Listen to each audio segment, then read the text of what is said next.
quite logical. No, but that's what you were saying before. You know, a worm of that size simply couldn't sustain itself on the... Oh, hello! My God, it's been a long time since I've seen you.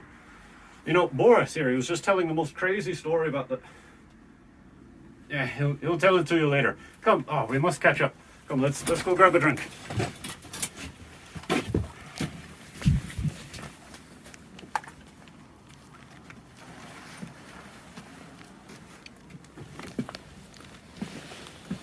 You know, he's always had some interesting ideas about natural, but this might be fun. Pushing it far. Great worms. Right. You don't mind mushroom tea, do you? Thought not. So, what brings you my way? Ah, thank you. What's this now? Ah, remote brutality. Oh yes, this is what I was hearing them talk about on the shortwave. Yes, I think I'm quite excited about this. We'll need to go out to the wastes, but I could use the practice. We're now back out here at the wastes. I like training out here because you can see the mutants coming from a long way off. And here's where we'll be doing the challenge that Carl and Ian set forth. This is their Remote Brutality 2021 because there's the whole pandemic thing going on. For those of you who aren't familiar with the challenge or with this stage, this is the Casarda Universal drill. You'll start with, in this bounding box with your rifle and a 40-pound weight.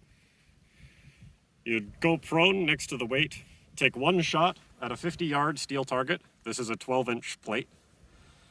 And then you will get up, throw the weight, and shoot from where it lands. And you will then repeat this all the way until you hit the 15-yard second bounding box, at which point you'll get 10 seconds off of your final score. You do this for 3 minutes, and then you go back the other way, and back and forth until either you die or 3 minutes comes up. So we're going to be doing this drill twice. We're going to be doing it with my Zastava and with my bolt action rifle. For the bolt action, I'll be pushing the target back to 200 yards. Shooter ready? Ready? Time starts now!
Time.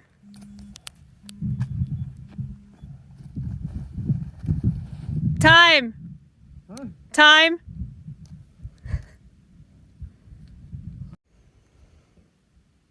Shooter ready? Ready. Time starts. Now.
Time.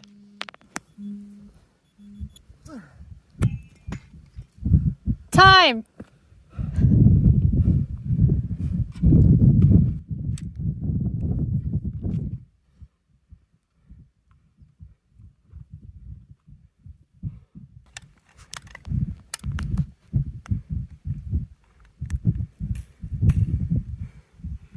Okay, so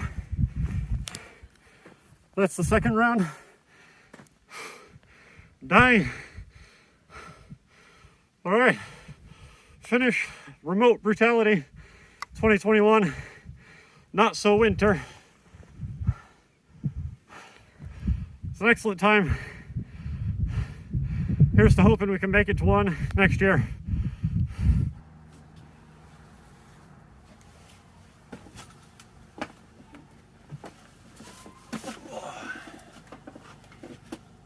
All right.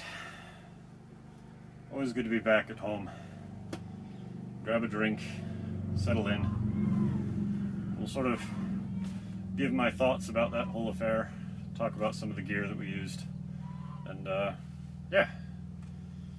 I suppose to start things off, it's important to note, so this was my first time shooting a two-gun style match, or stage, rather. typically, what I train for and what my bread and butter is PRS/NRL style matches, the precision rifle positional. It's not something that has nearly as much physicality as two gun, and I've always been intrigued by two gun. There's not really a scene for it here. But I've been a long time viewer of Forgotten Weapons and of In-Range TV, and I've seen all of the past Brutality content, and I've absolutely loved it. I've been hoping to make my way down to go shoot one of those matches at some point, but it just has never really happened. And when I heard that they were doing Remote Brutality this year, I was super excited. This is something that sort of gave me an excuse to really try a drill and try running a two-gun style stage and see how I liked it, and sort of pushed me out of my comfort zone. And had an absolute blast. I thought it went well. It was a good time overall, and I sincerely hope that they plan on doing more of these as the year progresses, because I think that it's a fantastic way to engage the community. It's a fantastic way to sort of push people out of their comfort zone to try something new, even to the point of like filming is not something that I am used to, and doing something like this is also a big step outside of my comfort zone, and I think that it's something that it'd be a lot of fun to do more of and try more. So yeah, absolutely, give it a go. And so yeah, I guess to start things off, I'll go through, obviously I did 2 runs of it.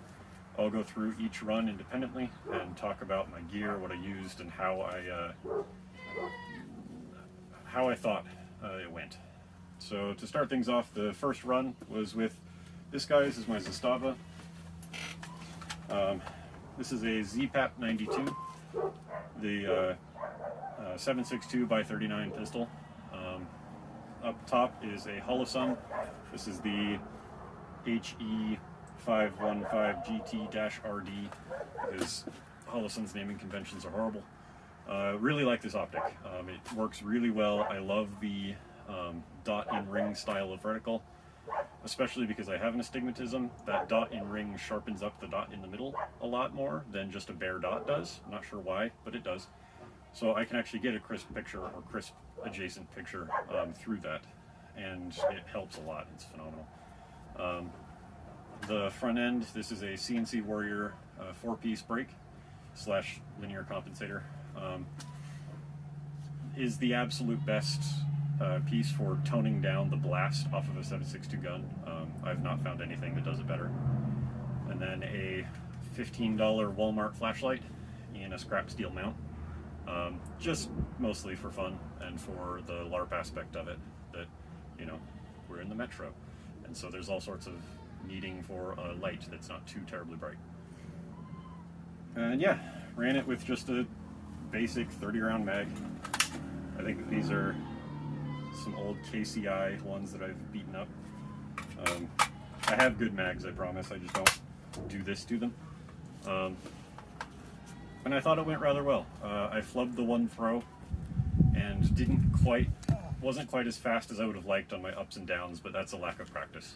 It's not something that I've ever trained. It's not something that I'm used to doing at all. And so, given that, I was quite happy with the score that I got. I think I did 160, and made it halfway to getting another one, but then timed out. I think that if I'd been a little bit faster on my shots, a little bit faster on my ups and downs, I think that I could have maybe pulled out that third score, but I wasn't about to do it that day. And so, yeah, it's been an interesting experience for sure. I was super happy that I took my time and I didn't miss any. That was something that I've found that doing the PRS style training helps a lot in those times where you do need to, even though you're breathing hard and working, you need to pause and find a balance and take a shot. PRS trains that almost exclusively, and so I was quite happy to see that translated pretty well to running the AK on that stage. And yeah, I was quite pleased with how that turned out, other than the one flubbed throw.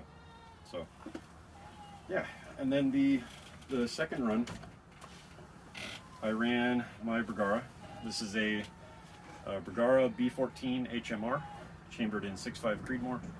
topped with a Vortex Viper PST Gen 2 5-27 by 50 with the EVR 7C reticle. I absolutely love this reticle.